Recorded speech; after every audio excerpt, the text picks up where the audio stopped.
이번 영상에서는 감각 정보의 통합과 자세 제어 메커니즘에 관한 내용을 다루겠습니다.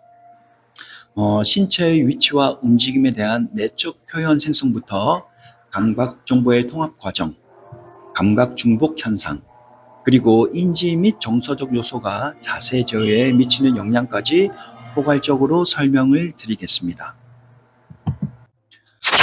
사람이 움직일 때 넘어지지 않고 정확하게 움직임을 조절하려면 지금 내 몸이 어디 있고 그리고 어떻게 움직이고 있는지를 정확히 알아야 합니다. 하지만 우리는 눈으로 항상 몸 전체를 볼 수 없고 뇌가 직접 움직임을 관찰하는 것도 아니죠.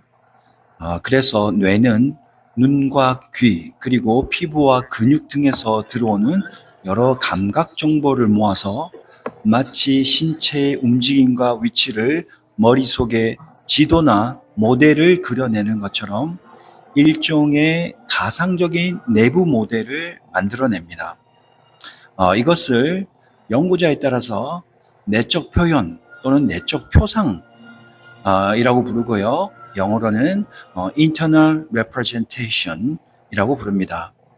또 다르게는 내적 모델, internal model 이라고도 부릅니다. 예를 들어서 우리가 눈을 감고도 팔을 곧게 앞으로 뻗을 수 있는 이유는 뇌 속에 팔의 위치에 대한 내적 모델이 형성되어 있기 때문입니다. 그리고 운동선수나 무용수가 빠르게 회전하면서도 균형을 잃지 않는 것도 이 내적 모델이 정교하게 작동하기 때문입니다. 즉, 이 내적 모델 덕분에 우리는 직접 눈으로 보지 않고도 팔이 어디쯤 있는지, 몸이 앞으로 기울었는지, 걸을 때 중심이 흔들리는지를 느끼고 조절할 수 있습니다. 이처럼 우리의 뇌는 끊임없이 지금 내 몸이 어디에 있고 그리고 어떻게 움직이고 있는가를 스스로 계산하고 있으며, 이를 바탕으로 신체 움직임에 대한 내적 표현 또는 내적 모델을 형성합니다. 이때 이를 가능하게 하는 것이 바로 여러 감각 정보, 즉 시각, 전정 감각, 고요 수용성 감각 등 이러한 여러 감각 정보의 통합으로 말미암아 이것이 가능합니다. 요약하면 우리의 뇌는 눈과 귀, 그리고 피부와 근육 및 관절 등에서 오는 다양한 감각 정보의 통합을 통해서 몸의 위치와 움직임에 대한 정보를 스스로 계산하고 예측할 수 있는 내적 표현 또는 내적 모델을 생성합니다. 그리고 이 시스템이 제대로 작동해야 신체 균형을 유지하고 움직임을 정교하게 조절할 수 있습니다. 우리 몸은 신체의 여러 부분으로부터 다양한 감각 정보를 끊임없이 받아들입니다. 궁극적으로 이 감각 정보들은 뇌로 올라가는데, 이때 한 번에 뇌로 전달되는 것이 아니라 올라가는 길에 여러 중간 지점을 거칩니다. 이러한 과정을 통해서 서로 비교되고 결합, 즉 통합되면서 우리가 몸의 위치와 움직임을 정확히 파악하고 신체 균형을 유지할 수 있도록 돕습니다. 이러한 감각 정보의 통합은 하나의 기관에서만 처리되는 것이 아니라 여러 신경계 부위들에서 동시에 이루어지고 서로 협력하는데, 감각 정보가 통합되는 주요 부위를 살펴보면 첫 번째는 척수입니다. 영어로는 스파이널 코드라고 하고요. 이 척수는 신체의 말초에서 들어온 감각 정보는 가장 먼저 우리 등 쪽에 있는 척수에 도달해서 그 다음 위로 전달됩니다. 척수에서는 감각 정보를 기반으로 빠른 반사 반응, 예를 들어서 손을 대었을 때 바로 떼는 동작과 같은 반사 반응도 이 척수에서 처리됩니다. 두 번째는 전정핵입니다. 영어로는 vestibular nuclei라고 부르고요. 이 척수를 거친 감각 정보는 이제 위로 올라가서 전정핵에 도달합니다. 전정핵에서는 이 귀 안의 평형 감각인 전정기관에서 들어오는 정보를 받아서 머리와 몸의 균형 조절에 관여합니다. 세 번째는 뇌간 또는 뇌줄기입니다. 영어로는 brainstem이라고 하고요. 이 뇌간은 생명 유지 기능과 기본적인 운동 조절을 담당합니다. 그리고 뇌가는 다양한 감각 정보를 받아 빠르게 반응하거나 다른 뇌 영역으로 전달하는 역할을 합니다. 네 번째는 시상입니다. 영어로는 탈라무스라고 하고요. 이 시상은 우리 뇌의 정중앙, 즉 가운데에 위치하고 있는데 거의 모든 감각 정보가 뇌내로 가기 전에 이 시상을 거치게 됩니다. 즉 시상은 하나의 어떤 관문소 또는 중개소와 같은 역할을 하는데 여기서 이제 정보는 분류되고 조절됩니다. 다섯 번째는 손해입니다. 영어로는 cerebellum이라고 하고요. 이 손해는 움직임의 정밀 조절과 신체 균형, 그리고 협응에 중요한 역할을 합니다. 손해는 이 들어온 감각 정보를 바탕으로 실제 움직임이 의도대로 잘 되는지를 확인, 즉 모니터링하고 조정합니다. 그 다음은 되뇌피질입니다. 영어로는 cerebral cortex라고 하는데요.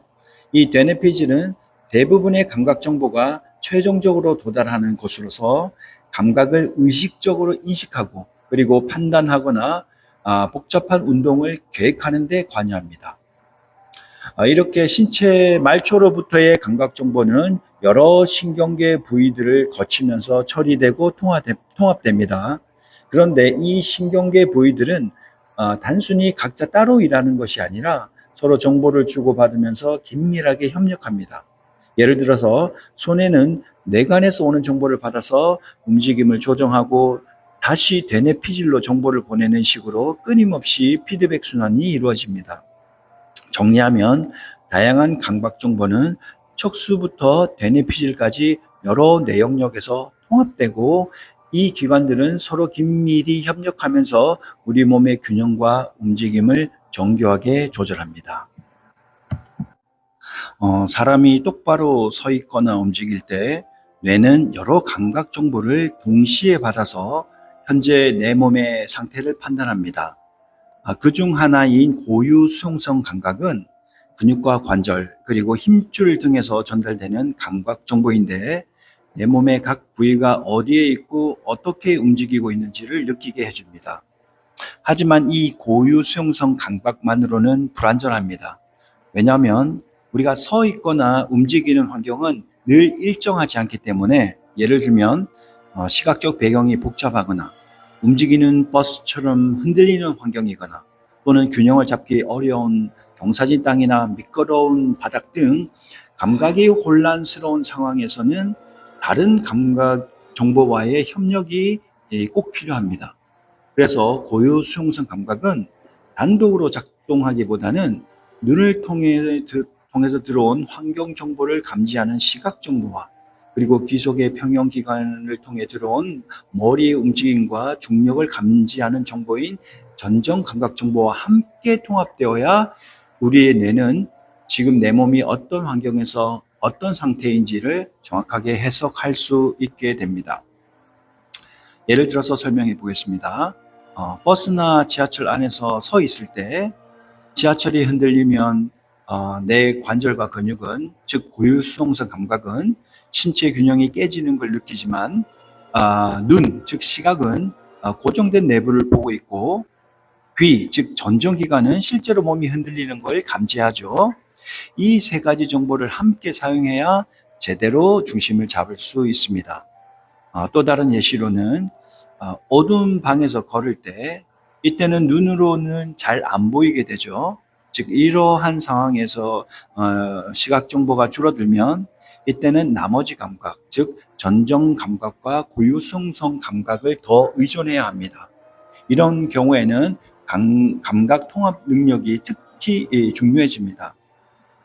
요약하면 고유성성 감각은 혼자만으로는 불완전하며 시각 및 전정 감각과 함께 통합될 때 비로소 복잡한 상황 속에서도 신체 균형을 정확하게 유지하고 해석할 수 있게 됩니다. 사람이 넘어지지 않고 똑바로 서 있는 것, 즉 자세를 유지하는 것은 매우 복잡한 과정입니다. 우리의 뇌는 이를 위해서 여러 감각 정보를 동시에 사용합니다. 예가 되는 주요 감각으로는 우리가 앞에서 살펴본 체성 감각과 전정 감각 그리고 시각 정보가 있습니다. 예를 하나 들어보겠습니다. 만약 여러분이 밝은 실내에서 단단한 바닥 위에 서 있다면 우리는 눈으로 주변을 똑똑히 볼 수 있고, 그리고 발바닥과 다리 근육으로 바닥 상태도 정확히 느낄 수 있으며 몸이 흔들릴 여지도 적습니다. 이런 상황에서는 체성 감각 또는 고유 수용성 감각, 특히 발과 다리에서는 감각이 가장 믿을 만한 정보입니다. 그래서 우리의 뇌는 체성 감각을 가장 많이 사용하고 나머지 감각은 보조적으로 사용하게 됩니다. 즉 바닥을 확실히 느낄 수 있으므로 체성 감각이 가장 많이 사용되며, 머리가 움직일 때 균형을 잡아주는 전정 감각도 어느 정도 사용됩니다. 반면 조명이 밝고 주변 환경이 안정적일 때는 시각 정보는 상대적으로 덜 사용됩니다. 예를 들어보면 조명이 켜진 밝은 체육관의 딱딱한 바닥 위에 서 있을 때는 발바닥으로 느껴지는 압력과 무게중심만으로도 신체의 중심을 잘 잡을 수 있기 때문에 굳이 시각이나 전정 감각에 크게 의존하지 않아도 됩니다. 하지만 만약 조명이 어둡거나 또는 바닥이 푹신하거나 기울어져 있다면 신체 균형 유지와 관련되어서 이 체성 감각의 신뢰도가 떨어지고 우리의 뇌는 시각이나 전정 감각에 더 의존하게 됩니다. 요약하면 일반적으로 지지면이 견고하고 조명이 밝은 환경에서는 건강한 사람의 경우 발과 다리에서 느껴지는 감각인 체성 감각이 중심이 되며 시각이나 전정 감각은 부가적으로만 사용됩니다. 우리 인체는 균형을 유지하기 위해 여러 감각 채널을 사용합니다. 대표적인 감각 채널로는 시각, 전정 감각, 그리고 고유 수용성 감각이 있는데, 이 세 가지 감각은 서로 겹치면서 협력합니다.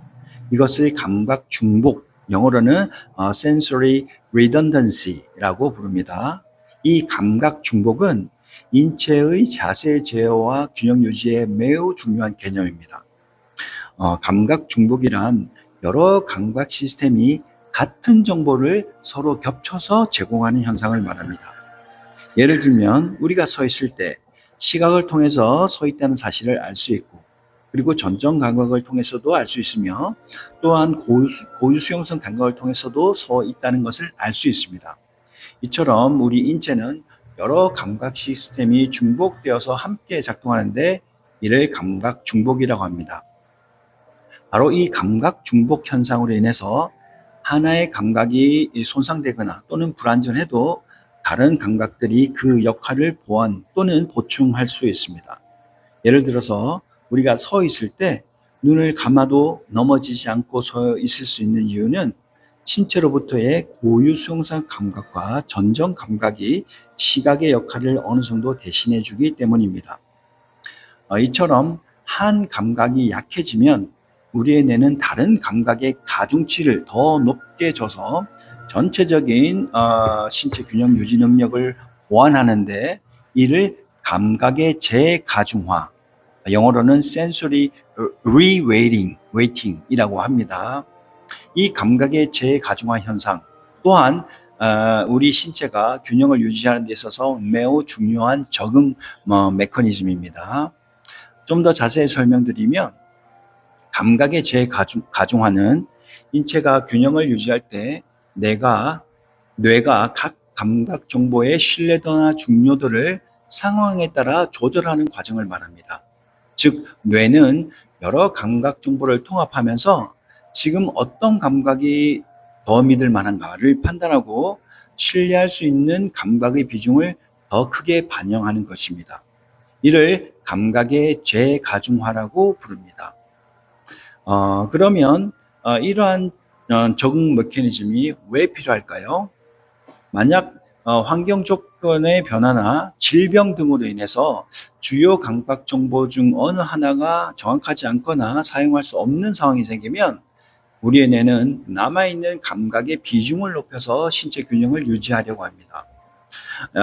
감각의 재가중화의 예시를 들어보면 서 있는 자세에서 눈을 감을 때 평소에는 시각, 전정 감각, 고유성성 감각을 모두 사용해서 균형을 잡습니다. 그런데 조명이 어둡거나 주변이 보이지 않는 상황이 되면 우리의 뇌는 고유성성과 전정 감각에 더 많은 가중치를 둡니다.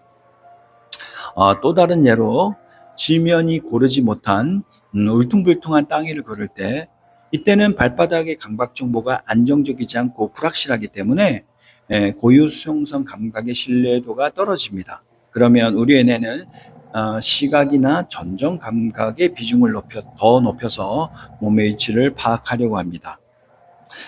또 다른 예시로 이번에는 병리적 상황을 예로 들면 파킨슨병이나 발의 감각이 둔해지는 당뇨병성 신경병증 등으로 감각 기능이 저하되면 우리의 뇌는 손상되지 않은 감각에 더 의존하려는 적응을 시도합니다. 즉 질병으로 인해 관련된 구심성 입력이 저하되어도, 즉 감각 채널의 일부가 손상되어도 우리의 뇌는 다른 감각의 중요도를 더 높여서 신체 균형을 유지할 수 있는 보상 전략을 가지고 있습니다. 이건 역시 감각의 재가중화의 한 예입니다. 감각의 재가중화는 우리 뇌의 유연한 적응 능력을 보여주는 좋은 예입니다. 하지만 이러한 기능이 잘 작동하지 않으면 신체 균형이 무너지기 쉽고 낙상의 위험도 높아집니다. 특히 노인이나 신경계 질환자에게서 이 재가중화 능력이 떨어지면 작은 환경 변화에도 쉽게 넘어질 수 있습니다. 예를 들어서 밤이나 어두운 장소에서 걸을 때 이때는 시각 정보가 약해지기 때문에 뇌는 발바닥의 피부 감각이나 귀의 평형 감각에 더 의존해서 신체 균형을 잡습니다. 그런데 노화나 질병으로 인해서 고유성성 감각이 약해지는 경우에는 상대적으로 중심을 잃기가 더 쉽습니다. 정리하면 우리 인체는 신체 균형을 유지하기 위해서 여러 감각이 함께 작동하여 서로 보완하는 감각 중복을 사용하며 일부 감각이 손상되거나 불완전해도 감각의 재가중화를 통해서 다른 감각의 중요도를 높여서 신체 균형을 유지하는 안전장치와 같은 조절작용을 가지고 있습니다. 이것은 우리의 뇌가 신체 균형을 유연하게 유지하도록 돕는 핵심 전략입니다. 앞에서 설명드렸듯이 만약 감각의 재가중화와 같은 감각 보상 작용에 문제가 생기면, 즉 이런 감각 보상 메커니즘이 정상적으로 작동하지 않거나 또는 나머지 감각들도 동시에 약해지거나 이상이 생기면 우리의 뇌는 몸의 위치나 움직임을 정확하게 파악하기가 어려워지게 되고 결국 균형 감각이 무너지게 됩니다. 그 결과 넘어질 위험, 즉 낙상 가능성이 크게 증가하게 됩니다. 요약하면 우리의 뇌는 하나의 감각이 손상되면 다른 감각을 이용해서 신체 균형을 유지하려고 하지만 이 보상작용이 실패하면 신체의 중심을 잘 인식하지 못하게 되어서 낙상 위험이 커지게 됩니다. 우리의 인체가 균형을 유지하고 자세를 조절할 수 있는 이유는 신체 여러 기관으로부터 전달되는 다양한 감각 정보를 뇌에서 잘 통합해서 처리하기 때문입니다. 이 감각 정보를 통합하고 그리고 해석하는 데 중요한 역할을 하는 뇌 부위로는 두정엽, 영어로는 parietal lobe이라고 하고요. 그 다음에 측두엽, temporal lobe, 그리고 뇌섬엽, insular cortex와 같은 뇌 부위가 있습니다. 이 뇌 부위들은 인체의 자세 제어와 관련된 감각 정보의 통합 및 해석에 필수적인 영역이며 다음과 같은 상황에서 자세 반응이 어떻게 바뀌어야 할지를 결정하는 데 관여합니다. 첫 번째, 인지 상태의 변화는 자세 반응에 영향을 미칩니다. 우리 인체는 주의 집중력 상태나 감정 상태와 같은 인지 상태에 따라서 자세 반응이 달라집니다. 예를 들면 우리가 조용한 방에 서 있을 때는 신체 균형을 잘 유지합니다. 하지만 이 직립 자세를 유지하면서 동시에 어려운 암산 문제를 푸는 과제를 함께 주면 서 있을 때 신체 흔들림이 증가하고 또 외부 방해 자극에 대해서 신체 균형을 회복하는 반응이 느려집니다. 이는 이 주의, 즉 어텐션이 분산되어서 균형 조절 능력이 떨어졌기 때문입니다. 이러한 현상은 자세를 조절하는데도 일부이지만 주의 또는 주의 집중력이 필요하다는 것을 나타냅니다. 인지 상태의 변화가 자세 반응에 영향을 미치는 또 다른 예를 들면 우리가 높은 곳이나 절벽 같은 곳에서 아래를 내려다보는 상황에서 일반적으로 사람은 불안이나 두려움을 느끼게 되는데 그러면 우리 인체는 몸이 움직이지 않도록 경직된 자세를 유지하려고 합니다. 이로 인해서 결과적으로 몸이 더 뻣뻣해지고 자연스러운 균형 반응이 제한됩니다. 이런 상태를 자세 경직 전략, 영어로는 postural stiffening strategy라고 합니다. 특히 노인에게서 많이 이런 것들이 나타납니다. 이와 같이 주의 상태의 변화나 방금 살펴본 이 불안이나 공포 등과 같은 감정 상태의 변화, 그리고 환경 변화에 대한 어떤 예측 가능성, 이와 같은 인지 상태의 변화는 뇌에서 자세의 반응을 조정하는 방식에 영향을 주는데 앞에서 말씀드린 두정엽과 축두엽 그리고 뇌섬엽 등의 뇌구조가 이러한 인지 상태에 따른 신체 균형 유지 방식을 결정하는 데 관여합니다. 두 번째는 초기 감각 운동 조건의 변화도 자세 반응에 영향을 미칩니다. 이 말은 우리가 움직임을 시작하거나 자세를 유지하기 전에 신체가 처한 감각적 또는 운동적 상태나 환경 조건에 따라서 신체의 균형 반응도 달라진다는 의미입니다. 예를 들면 딱딱한 바닥에서 신체 균형을 잡을 때는 발바닥의 감각이 정확하게 들어오고 발목의 작은 움직임으로도 쉽게 신체 균형을 잡을 수 있습니다. 반면 매트라든지 모래 위에서 균형을 잡을 때는 바닥의 지지면이 불안정하기 때문에 발목뿐만 아니라 무릎과 고관절 그리고 몸통까지 더 많이 사용해서 신체 균형을 유지하게 됩니다. 흔히 말하는 큰 전략, 영어로는 gross strategy라고 하는데 즉 더 큰 대근육들이 동원되어서 신체 균형을 유지하게 됩니다. 또 다른 예시를 들면 어두운 방에서 걸을 때 이런 상황에서는 시각 정보의 입력이 약하거나 부정확한 상태가 되며 그에 따라 신체의 흔들림이 증가하는 자세 반응의 변화가 나타납니다. 이때 우리의 뇌는 시각 대신 전정 감각과 고유 수용성 감각을 더 의존하여서 자세를 조절하게 됩니다. 이와 같이 우리가 자세를 조절하려고 할 때 시작 시점에 몸이 처한 감각 상태나 운동 조건과 같은 초기 감각 운동 조건의 변화도 자세 반응에 영향을 미치며 앞에서 말씀드린 뇌 구조가 이러한 조건의 변화에 따른 자세 조절 방식을 결정하는 데 관여합니다. 세 번째로 사전 경험의 존재, 즉 사전 경험의 유무에 따라 자세 반응이 달라질 수 있습니다. 예를 들면 넘어졌던 경험이 있는 노인의 경우 과거에 한 번이라도 넘어졌던 경험이 있는 노인은 비슷한 상황, 예를 들어서 어두운 길이라든지 미끄러운 바닥 또는 사람이 많은 장소 등에서 몸을 더 경직시키고 더 조심스러운 움직임과 자세를 보입니다. 이는 우리의 뇌가 과거의 낙상 경험을 기억하고 비슷한 위협 상황에서 예방적으로 자세를 조절하려고 하기 때문입니다.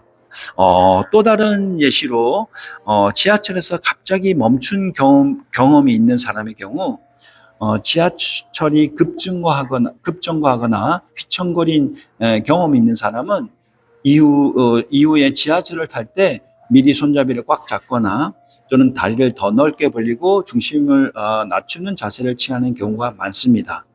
이러한 반응은 과거 경험에 기반한 자세 전략의 변화라고 할 수 있습니다. 이와 같이 과거에 균형을 잃은 경험이 있는 사람은 비슷한 상황에서 더 몸이 경직되거나 더 빠르게 반응할 수 있는데 이는 사전 경험의 존재가 자세 반응 조절에 영향을 미치기 때문입니다. 마지막으로 이 균형 방해에 대한 사전 경고도 자세 반응에 영향을 미칩니다.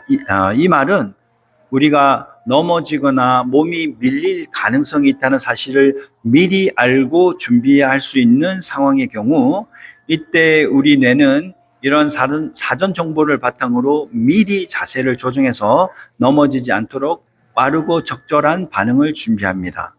즉, 사전에 경고를 받거나 미리 알고 있으면 자세 반응이 더 빠르고 정확해지고, 사전 경고가 없을 때나 예상하지 못했을 때보다 신체 균형을 더 잘 유지할 수 있게 됩니다. 예를 들어서 누군가가 뒤에서 밀 거예요 하고 알려준 경우 몸이 미리 준비 태세에 들어가기 때문에 자세 반응이 달라지게 됩니다. 그리고 엘리베이터나 버스 안에서 버스가 곧 출발할 거라고 알고 있으면 사람들은 다리 벌리기, 손잡이 잡기, 무릎 약간 굽히기 등으로 자세를 미리 조정합니다. 반대로 예고 없이 갑자기 버스가 출발하면 균형을 잃기 쉽고 넘어질 가능성이 커집니다. 정리하면 인지 상태의 변화, 초기 감각, 운동 조건의 변화, 사전 경험의 존재, 그리고 균형 방해의 사전 경고와 같은 이 요소들은 자세 반응에 영향을 주는데, 두정엽과 측두엽 그리고 내섬엽 등의 뇌구조는 이러한 감각 정보를 종합해서 상황에 맞는 자세 제어 방식을 결정하는 데 관여합니다. 우리가 조금 전에 살펴본 것처럼 여러 요소들이 신체의 자세 반응에 영향을 주는데, 이때 자세나 신체 균형을 조절하는 반응은 단순히 자극이 왔을 때 자동으로 일어나는 것이 아니라, 우리의 뇌는 어떤 자극이나 상황이 예상될 때 그 자극에 빠르고 적절하게 반응할 수 있도록 신경계는 미리 반응을 계획하고 몸을 준비시킵니다. 예를 들어서 지하철이 곧 출발할 것 같으면 다리에 힘을 주거나, 계단을 내려가려고 할 때 몸을 자연스럽게 앞으로 기울이며 준비하는 것과 같이 미리 자세와 근육 상태를 조정합니다. 이처럼 곧 어떤 일이 일어날 것 같다고 예상되면 우리의 뇌는 미리 그 상황에 빠르게 반응할 수 있도록 몸의 준비 상태를 설정합니다. 이러한 미리 세팅된 반응 계획을 뇌과학에서는 중추 세트, 영어로는 센트럴 세트라고 부릅니다. 다른 영상에서 관련되어 말씀을 드린 적이 있습니다만, 이 중추 세트란 정의를 하자면, 특히 자세 제어와 관련되어 정의를 하면, 중추 세트란 외부 자극에 빠르고 적절하게 반응할 수 있도록 예상 자극이나 외부 조건에 대해 미리 설정된 신체의 반응 계획이라고 할 수 있습니다. 쉽게 말하면 곧 이런 상황이 올 것 같으니까 뇌와 몸이 미리 준비하자라는 예측 기반 반응 준비 상태라고 이해하시면 될 듯합니다. 조금 전에 말씀드린 것처럼 어떤 자극이나 상황이 예상될 때 우리의 뇌는 그 자극에 빠르고 적절하게 반응할 수 있도록 미리 반응을 계획하고 자세와 근육 상태를 조정합니다. 이는 달리 말하면 자극과 상황에 따라 중추 세트가 조정된 결과라고 할 수 있습니다. 자세 제어에서 중추 세트는 어떤 근육을 쓸지 뿐만 아니라 얼마나 빠르게 반응할지, 그리고 어떤 방향으로 힘을 가할지 등을 구체적으로 조정합니다. 정리하면 중추 세트란 예상되는 자극이나 상황에 맞게 뇌와 신경계가 미리 반응 계획을 설정해서 더 빠르고 효율적으로 대처할 수 있도록 몸을 준비시키는 기능이며, 이는 환경과 감각 조건 그리고 주의 상태 등에 따라 바뀔 수 있습니다. 사람은 넘어지지 않고 똑바로 서 있거나 움직이기 위해서는 이 자세를 끊임없이 조절해야 합니다.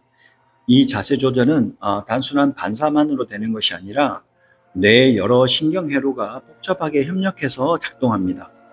그 중에서 중요한 두 가지 신경회로가 바로 손의 대뇌피질 회로와 기저핵 대뇌피질 회로입니다.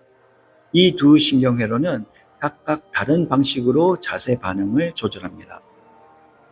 좀 더 자세히 설명드리면 첫 번째로 손의 되뇌피질 신경회로는 이 영어로는 cerebellar cortical loop라고 합니다. 이 손의 되뇌피질 신경회로는 되뇌피질과 손의 사이의 양방향 연결 구조입니다. 간략히 말씀드리면 되뇌피질의 운동 관련 영역에서 출발한 신경 신호가 교내를 거쳐 손해로 입력되는데 이 신경 신호가 손해에서 다시 시상을 거쳐서 되뇌피질로 전달되는 신경회로입니다. 이 손의 되뇌피질 신경회로는 운동 조절, 운동 학습, 자세 조정, 그리고 감각 운동 통합 등을 정밀하게 수행하는데 아주 중요한 회로입니다. 자세 제어 측면에서 이 손의 되뇌피질 신경회로의 기능은 과거에 우리가 경험했던 상황들, 예를 들어서 넘어질 뻔했던 경험 또는 특정 지면에서 걸었던 느낌 등을 기억하고 학습해서 비슷한 상황이 왔을 때 적절하게 자세를 조정해주는 역할을 합니다. 즉, 이전 경험을 기반으로 자세 반응을 조절하는 역할을 하는데 반복된 경험을 바탕으로 똑같은 실수를 줄이고 더 나은 반응을 하도록 도와주는 시스템이라고 할 수 있습니다. 두 번째, 기저핵 되뇌피질 신경회로는 영어로는 Basal Ganglia Cortical Loop이라고 하고요. 이 기저핵 되뇌피질 신경회로는 되뇌피질에서 시작된 신경 신호가 기저핵의 구조체인 선조체와 담창구를 거쳐 흑질로 전달된 후 시상을 거쳐서 다시 되뇌피질로 연결되는 신경회로입니다. 이 기저핵 되뇌피질 신경회로는 기본적으로 현재 상황에 맞는 최적의 반응을 선택하는데 우리가 어떤 움직임을 할지 선택하고 계획하는데 중요한 역할을 합니다. 달리 말하면 이 기저핵 되뇌피질 신경회로는 현재의 감각 정보, 예를 들어서 바닥에 기울어졌는지 사람이 옆에 있는지 등을 빠르게 분석해서 지금 가장 적절한 자세 반응을 미리 선택하고 준비하는 역할을 합니다. 요약하면 손의 되뇌피질 신경회로는 과거 경험을 활용해서 자세를 조절하는 역할을 하며 학습된 정보를 바탕으로 신체를 미세하게 조정합니다. 그리고 기저핵 되뇌피질 신경회로는 현재 상황에 맞는 반응을 선택하는 역할을 하며 실시간으로 자세 반응을 계획하고 실행을 준비합니다. 우리가 신체를 움직이고 균형을 잡는 데는 단순히 감각과 근육의 반응으로만 이루어지는 것이 아닙니다. 이 과정에는 감각과 운동의 통합이라는 단계가 있습니다. 이것은 말 그대로 감각 정보, 즉 몸의 위치나 움직임에 대한 정보를 받아서 그에 따라 적절한 운동 반응, 즉 몸의 움직임을 일으키는 과정입니다. 그런데 이러한 감각과 운동의 통합 과정은 자동으로만 작동하지 않으며 우리의 주의 집중이나 감정 상태와 같은 정신적인 요소, 즉 상위 인지 기능이 이 과정에 영향을 줄 수 있습니다. 예시로 이해해 보도록 하겠습니다. 조용한 방에서 걷고 있을 때는 쉽게 균형을 잡을 수 있습니다. 그러나 만약 보행과 함께 동시에 문제를 풀거나 누군가가 말을 걸면 주의가 분산되어서 균형을 잃기 쉬워집니다. 두 번째로, 같은 지면이라도 높은 곳에 서 있을 때는 불안하거나 무서움을 느끼게 되는데 이때 우리는 몸을 더 긴장시키고 움직임을 조심하게 되죠. 이처럼 감정도 움직임과 신체 균형을 조절하는 데 영향을 줍니다. 요약하면 감각 정보와 운동 기능의 통합은 단순한 신체 반응이 아니라 주의나 감정 같은 상위의 인지 과정에 따라 달라질 수 있는 복합적인 과정입니다. 우리는 평소에 서 있기나 앉기, 그리고 걷기 같은 행동을 무의식적으로 쉽게 하는 것처럼 느낍니다. 그래서 이런 동작은 특별히 생각하거나 집중하지 않아도 되는 일처럼 보일 수 있죠. 하지만 실제로는 그렇지 않습니다. 신체 균형을 유지하고 넘어지지 않도록 자세를 안정되게 유지하는 일은 뇌에서 적극적으로 관리하는 복잡한 과정입니다. 이 과정에는 주의력, 이 attention이라는 일종의 인지적 자원 또는 인지적 기능이 함께 작동합니다. 즉, 우리가 똑바로 서 있거나 걸을 때도 뇌는 끊임없이 감각 정보를 받아들이고 이를 분석해서 신체 균형을 조절하고 있습니다. 이 작업은 완전히 자동적이거나 아무 생각 없이 되는 게 아니라 일정 수준의 집중과 주의를 필요로 한다는 뜻입니다. 요약하면 우리가 서 있고 걷는 것은 단순한 일처럼 보여도 실제로는 뇌가 주의를 기울이며 조절하는 복잡한 작업입니다. 우리가 신체 균형을 유지하고 자세를 조절하는 일은 자동적으로 되는 것이 아니라 일정 수준의 주의와 같은 인지 자원을 사용한다고 말씀드렸습니다. 그런데 이 상태에서 동시에 다른 작업을 함께 수행하게 되면, 예를 들어서 서 있으면서 문제를 풀거나 걷는 중에 숫자를 거꾸로 세는 작업 등을 동시에 수행하게 되면 우리의 뇌는 자세 유지와 다른 작업, 즉 2차 과제를 동시에 처리해야 하므로 더 많은 처리 부담을 느끼게 됩니다. 그 결과 뇌가 감당할 수 있는 주의력과 정보 처리 능력이 분산되면서 어떤 작업에서든 이 집중력이나 인지 능력이 떨어지게 됩니다. 연구에서는 이러한 동작 과제 조건을 이중 과제, 영어로는 dual task 수행 조건이라고 합니다.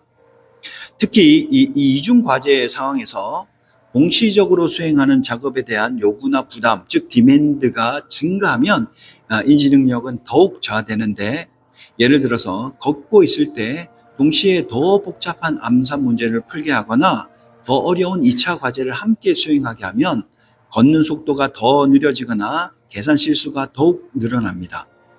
그 이유는 우리의 뇌는 주의라는 자원을 이용해서 한 번에 처리할 수 있는 정보의 양이나 일의 양이 제한적이기 때문입니다.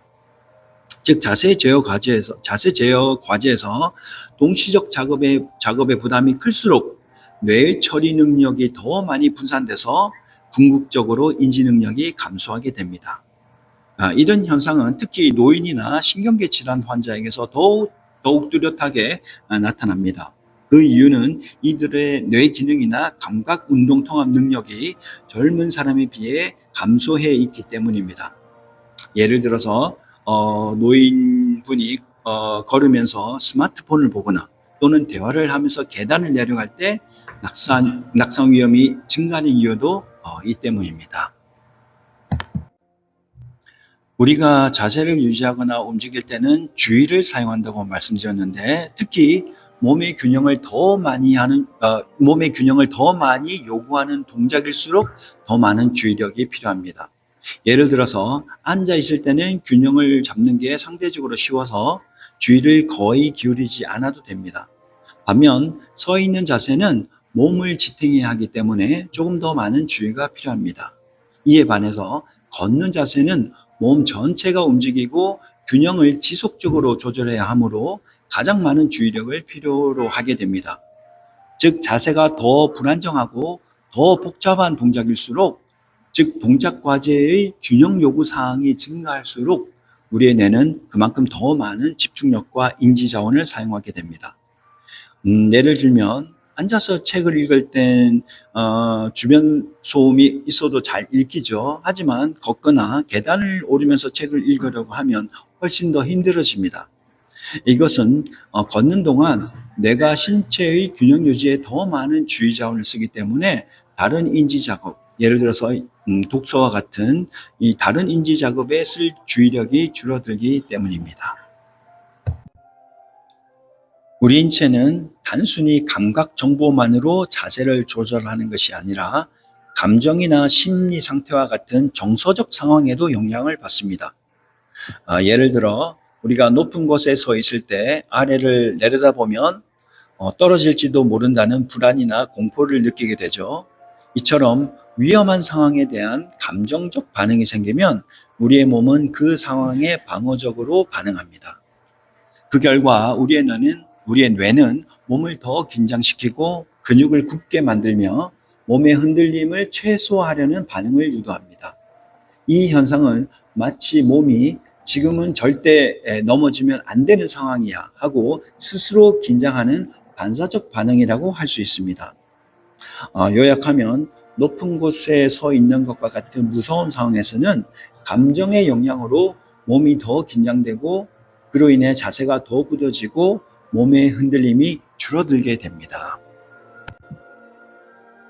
앞에서 말씀드린 것처럼 인체는 위험하거나 불안정하다고 느끼는 상황, 예를 들어서 높은 곳에 서 있을 때나 균형을 잃을 것 같은 순간과 같은 상황에 처하면 본능적으로 넘어지지 않으려고 몸을 더 긴장시키는 경향이 있습니다. 이때 사용하는 전략이 바로 자세를 경직시키는 전략인데 앞에서 말씀드린 것처럼 이 postural stiffening strategy입니다. 달리 말해서 이 자세 경직 또는 자세 경직화 전략은 근육에 더 힘을 주고 몸을 단단하게 고정시키며 움직임을 최소화하려고 하는 반사적 행동입니다. 예를 들면 높은 난간 끝에 서 있을 때나 미끄러운 바닥을 걸을 때 또는 갑자기 누군가 나를 밀 것 같은 느낌이 들 때 사람들은 자연스럽게 몸을 덜 흔들고 발목이나 무릎을 굽히지 않고 근육의 긴장을 유지하면서 움직임을 억제합니다. 이것은 넘어지지 않기 위한 일종의 우리 신체의 방어 전략인 거죠. 이러한 전략은 젊은 사람뿐만 아니라 노인들도 공통적으로 사용하는 일반적인 반응입니다. 즉, 연령에 상관없이 나타나는 행동 반응입니다. 요약하면 위험하거나 불안한 상황에서는 넘어지지 않기 위해서 몸을 더 단단히 고정하고 움직임을 줄이는 전략을 무의식적으로 사용합니다. 이것을 자세 경직 전략이라고 부릅니다.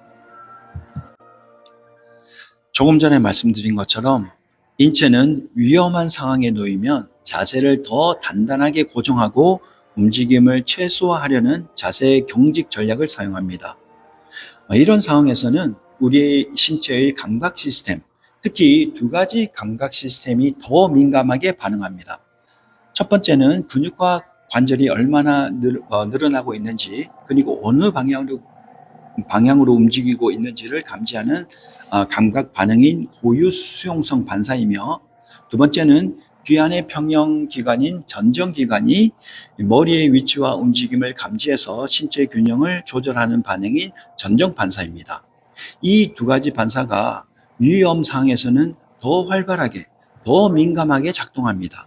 쉽게 말하면 내가 몸을 더 빠르고 더 민감하게 감시하는 모드로 들어가는 것입니다.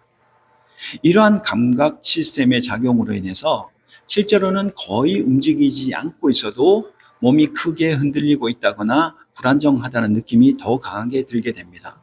즉, 감각기관이 과민하게 반응하면서 감각에 대한 지각, 이 perception에도 왜곡이 생기는 것이죠. 이로 인해서 몸은 거의 안 흔들리는데 우리의 뇌는 위험해, 흔들리고 있어 라고 느끼게 되는 겁니다. 요약하면 높은 곳처럼 긴장되는 상황에서는 이 고유수용성 및 전정 반사의 증가로 인해서 감각 반응이 예민해져서 실제보다 신체가 더 많이 흔들리는 것처럼 인식하는 착각이 생길 수가 있습니다. 이로 인해서 넘어지지 않으려고 몸을 더 긴장시키고 움직임을 최소화하려는 자세 경직 반응이 나타나게 됩니다. 이번 영상에서는 감각 정보의 통합과 자세 제어 메커니즘에 관한 내용을 다루었습니다. 전체적으로는 신체의 위치와 움직임에 대한 내적 표현 생성부터 감각 정보의 통합 과정, 감각 중복 현상, 그리고 인지 및 정서적 요소가 자세 제어에 미치는 영향까지 포괄적으로 함께 살펴보았습니다. 감사합니다.